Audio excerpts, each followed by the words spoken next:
KS Lakshmanarao peoples ఛానల్కి స్వాగతం. ఈ ఛానల్ని సబ్స్క్రైబ్ చేయండి, ప్రోత్సహించండి. నిన్న ప్రతిపక్ష నాయకుడు, వైఎస్ఆర్ కాంగ్రెస్ పార్టీ నాయకుడు, మాజీ ముఖ్యమంత్రి వైఎస్ జగన్మోహన్ రెడ్డి పత్రికా సమావేశం నిర్వహించారు, మీడియా సమావేశం నిర్వహించారు. ఆ సమావేశంలో ఆయన ఒక సెన్సేషనల్ ప్రకటన చేశారు. అది మావిగన్ మాకు అమరావతి కాదు, మావిగనే మా రాజధాని.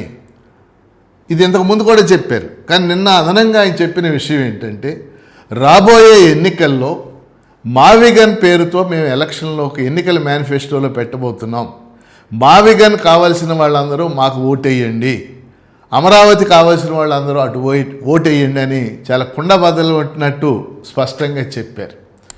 ఇది చాలామందిని విస్మయానికి గురి చేసింది. ముఖ్యంగా వైఎస్ఆర్ కాంగ్రెస్ పార్టీ యొక్క నాయకులు, కార్యకర్తలను కూడా విస్మయానికి గురి చేసింది. ఎందుకంటే రాజధాని అనేది ఆంధ్రప్రదేశ్ ప్రజలకి ఒక సెంటిమెంట్గా మారింది. ఎందుకంటే జగన్మోహన్ రెడ్డి గారు గత చరిత్రను కూడా తెలుసుకోవాల్సినటువంటి అవసరం ఉంది.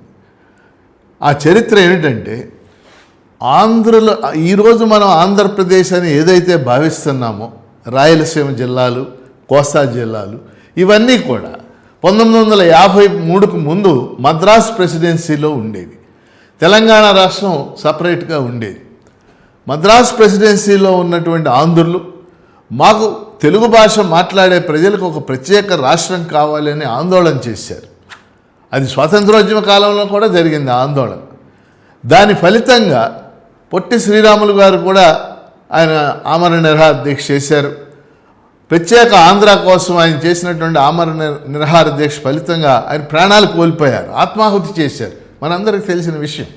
వీటన్నిటి ఫలితంగా 1953 అక్టోబర్ 1న ఆంధ్ర రాష్ట్రం ఏర్పడింది. అంటే రాయలసీమ జిల్లాలు, కోస్తా జిల్లాలతో ఆంధ్ర రాష్ట్రం ఏర్పడింది. ఆ ఆంధ్ర రాష్ట్రం ఏర్పడినప్పుడు కర్నూలుని రాజధానిగాను, హైకోర్టుని గుంటూరులో ఏర్పాటు చేశారు. కర్నూలులో రాజధాని పెట్టారు.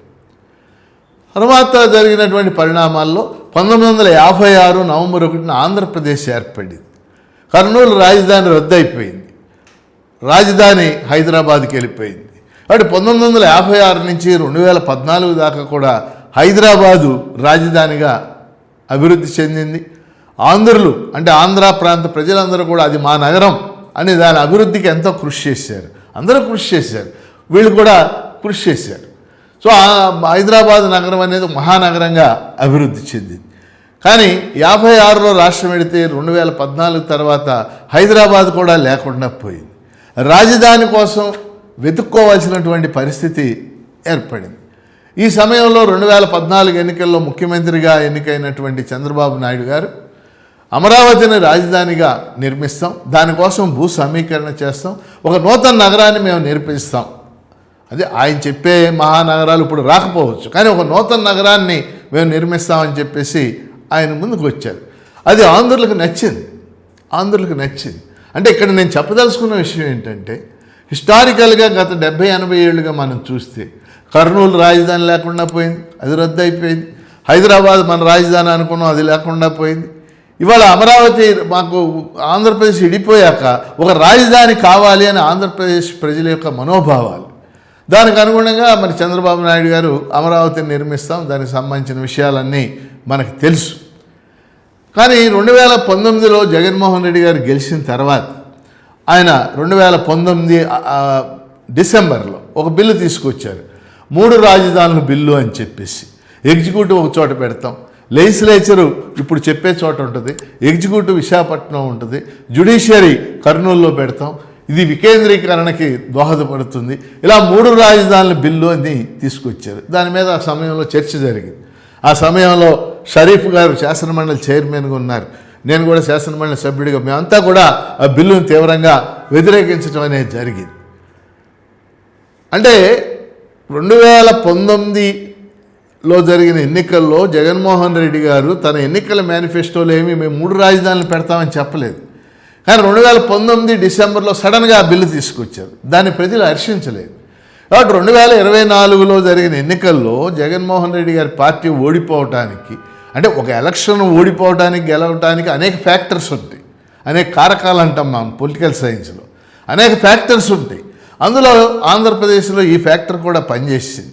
ఆయన అమరావతి రాజధానిని 3 రాజధానులుగా మారుస్తాం అనేది చాలామందికి నచ్చలేదు. వాళ్ళు కూడా దానికి వ్యతిరేకంగా ఓటు చేశారు. జగన్మోహన్ రెడ్డి పార్టీ 11 సీట్లకు పరిమితమైంది మన అందరికీ తెలిసిన విషయం. ఇప్పుడు 2029లో మళ్ళీ ఎలక్షన్ జరుగుతాయి మన రాష్ట్రంలో.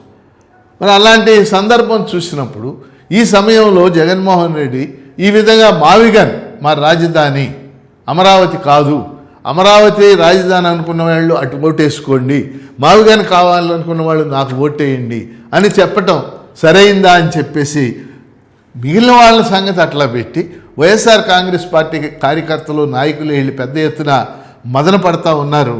ఏదేమైనా నేను ఈ వీడియోలో చివరిగా చెప్పదలుచుకున్న అంశం ఏంటంటే ఈ రాష్ట్రానికి ఒక రాజధాని కావాలి.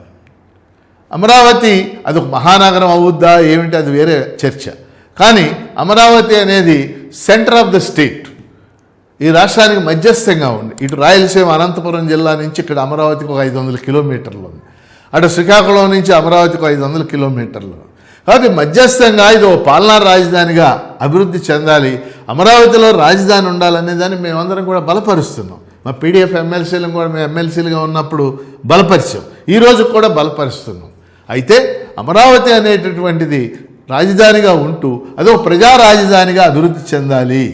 ప్రజా రాజధాని అంటే మా దృష్టిలో ఏంటంటే కేవలం కార్పొరేట్ సంస్థలకే అక్కడ ప్రాధాన్యత ఇవ్వకుండా, లేకపోతే సింగపూర్ సంస్థలకే ప్రాధాన్యత ఇవ్వకుండా ప్రభుత్వ రంగానికి సంబంధించినటువంటి అనేక కార్యాలయాలు, ప్రభుత్వ రంగానికి సంబంధించినటువంటి విద్యాలయాలు, ప్రభుత్వ రంగానికి సంబంధించినటువంటి విశ్వవిద్యాలయాలు ఇలా నిర్మించినట్లయితే ఇది ప్రజల రాజధానిగా అభివృద్ధి చెందడానికి అవకాశం ఉందని భావిస్తున్నాం.